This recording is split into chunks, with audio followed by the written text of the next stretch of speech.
Dear students अस्सलामु अलैकुम। उम्मीद करती हूँ आपको क्वेश्चन जो हैं वो समझ आ रहे होंगे। हमने सीखा है कि डिफरेंट रैशनल नंबर्स हमें जो दिए हुए होते हैं उनको असेंडिंग ऑर्डर में कैसे अरेंज करते हैं। आज का हमारा टॉपिक है कि डिफरेंट रैशनल नंबर्स को डिसेंडिंग ऑर्डर में कैसे अरेंज करते हैं। तो ये हमारी बुक का क्वेश्चन नंबर 6 भी है और जनरली ये हमें आना चाहिए कि मुख्तलिफ रैशनल नंबर्स जिनमें डिनोमिनेटर्स और न्यूमरेटर्स डिफरेंट हो, हम कैसे उनको अरेंज कर सकते हैं। तो बिल्कुल वैसे ही अरेंज करना है जैसे हमने असेंडिंग के लिए किया था, यानी हमने डिनोमिनेटर्स को इक्वल करना है। एलसीएम के पहले हमने एलसीएम ले लेना है, आपको एलसीएम लेना आता है। एलसीएम लेकर हमने उनके डिनोमिनेटर्स को, हर फ्रैक्शन के डिनोमिनेटर को सेम कर लिया। अब जो हमारे पास न्यू फ्रैक्शंस आएगी उसमें हम देखेंगे कि हमारे पास दो नेगेटिव नंबर हैं और दो पॉजिटिव नंबर हैं। अब हमने करना क्या है, डिसेंडिंग ऑर्डर करना है। तो हमें सबसे पहले सबसे बड़ा नंबर चाहिए। तो दो पॉजिटिव नंबर में जो सबसे बड़ा नंबर होगा वो बड़ा होगा और जो छोटा होगा वो बड़े से छोटा नंबर ही होगा। दो नेगेटिव नंबर में से छोटा वाला बड़ा और बड़ा वाला छोटा होगा। तो यानी कि हम नेगेटिव 48 को पहले लिखेंगे और नेगेटिव 63 को बाद में लिखेंगे। इस तरह हमारे पास ये डिसेंडिंग ऑर्डर में अरेंज हो जाएंगी फ्रैक्शंस और हम लास्ट में हम उसको, जो हमारे क्वेश्चंस हैं फ्रैक्शंस में, वो हम इनको लिख देंगे। तो ये हमारा डाटा जो है वो अरेंज हो जाएगा इन डिसेंडिंग ऑर्डर। इसी तरह क्वेश्चन 2 है, इसमें भी आप देखें 4/5 -13/-30। और यहाँ पर आप देखें ये दोनों साइंस माइनस की हैं। अगर आप आपके पास दोनों साइन माइनस की हों तो माइनस माइनस से कैंसिल हो जाएगा। तो ये नंबर जो है, ये जब हम इसको सॉल्व करेंगे तो ये पॉजिटिव शो होगा, यानी कि पॉजिटिव इसको हम पॉजिटिव शुमार करेंगे। ओके। और जब हम इनका एलसीएम लेंगे 5, 30, 10 और 15 का, तो हमारे पास क्या आएगा, हमारे पास यहाँ पर एलसीएम जो है वो आएगा 30।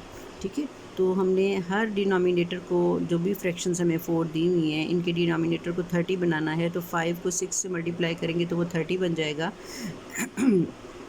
फिर हम इसी 6 को ऊपर न्यूमरेटर से भी मल्टीप्लाई कर देंगे। 30 जो है, अब मैंने आपको जैसे पहले बताया कि दोनों साइंस कैंसिल कर देंगे तो ये 13/30 हो जाएगा। इसमें 30 जो है उसको हम 1 से मल्टीप्लाई करेंगे तो ये 30 ही रहेगा। अब ऊपर 13 को भी हम 1 से ही मल्टीप्लाई करेंगे। -10 को आप 3 से मल्टीप्लाई करेंगे तो 30 करेंगे हो जाएगा।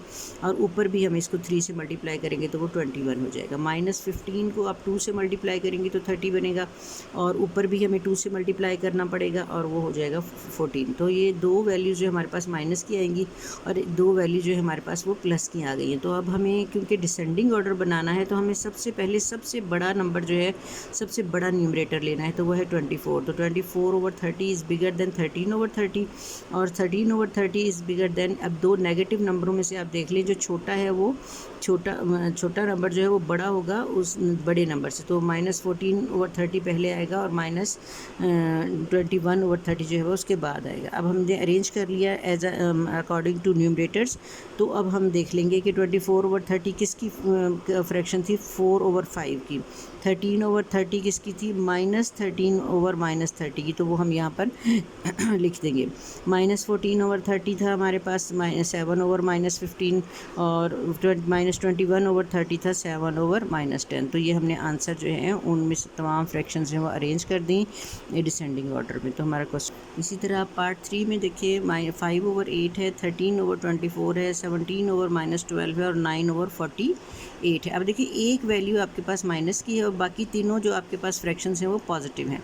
अब करने का तरीका बिल्कुल वही है, आप एलसीएम लेंगे। एलसीएम के बाद जो एलसीएम आया 48, आपने तमाम डिनोमिनेटर्स को एलसीएम के बराबर करना है। तो आपने अकॉर्डिंगली वर्क करना है। 8 को 6 से मल्टीप्लाई करेंगे तो 48 होगा, फिर ऊपर भी ये मल्टीप्लाई होगा।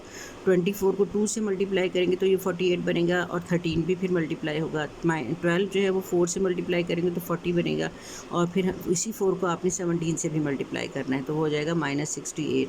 48 को आपने 48 बनाना है तो आप इसको जस्ट ओनली 1 से मल्टीप्लाई कर देंगे तो 9 भी 1 से मल्टीप्लाई हो जाएगा। अब आपके पास ये तीन वैल्यूज़ हैं, ये पॉजिटिव हैं और एक वैल्यू जो है वो नेगेटिव है। इट मीन्स कि हमने इसको अगर डिसेंडिंग ऑर्डर में करना है तो सबसे पहले हमें सबसे बड़ी वैल्यू चाहिए जिसका न्यूमरेटर सबसे बड़ा होगा। तो 30 इज़ बिगर देन 26, तो 30 सबसे बड़ा हो गया, उससे छोटा 26 हो गया, उससे छोटा 9 और negative number is always smaller than the positive number होता है। तो अब हम इनकी जगह इनकी जो ओरिजिनल वैल्यूज़ हैं वो लिख देंगे। तो ये हमारा जो क्वेश्चन है वो डिसेंडिंग ऑर्डर में सॉल्व हो जाएगा। इस तरह हम लास्ट पार्ट की तरफ आ जाते हैं। -5/11 है, -9/20, ये तमाम वैल्यूज़ माइनस की हैं, ठीक है। लेकिन थोड़ा थोड़ा डिफरेंस है हर क्वेश्चन में। अब तमाम वैल्यूज़ माइनस की हैं तो हमने डिनोमिनेटर्स को तो वैसे ही सेम करना है जैसे हम पीछे क्वेश्चन में करते आ रहे हैं। हमने एलसीएम ले लिया, उसके बाद एलसीएम लेने के बाद हमने जो डिनोमिनेटर्स हैं उनको सेम बना लिया। तो तमाम डिनोमिनेटर्स 132 132 132 है और तमाम जो न्यूमरेटर्स हैं वो माइनस हैं। जब तमाम माइनस होंगे तो आपको पता है हमने डिसेंडिंग ऑर्डर में करना है। तो जो सबसे छोटा आपके पास वैल्यू होगी, जो सबसे छोटा माइनस का नंबर होगा वो सबसे बड़ा होगा। तो 16 सबसे छोटा है तो -16/132 जो है वो सबसे बड़ा नंबर बन गया।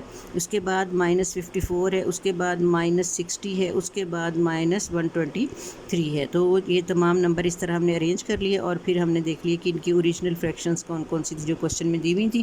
तो ये क्वेश्चन जो है वो अरेंज हो गया। इस तरह हमारी एक्सरसाइज भी कंप्लीट हो गई और हमने ये सीख लिया कि डिफरेंट फ्रैक्शंस जो हैं वो किस तरह डिसेंडिंग ऑर्डर में अरेंज की जाती हैं। उम्मीद करती हूँ आपको समझ आ गई होगी। इसको समझें और तमाम क्वेश्चंस को 1 बाय 1 करें। इंशाल्लाह ताला नेक्स्ट वीडियो में मैं नेक्स्ट एक्सरसाइज और नेक्स्ट टॉपिक के साथ हाजिर होंगी। अल्लाह हाफिज़।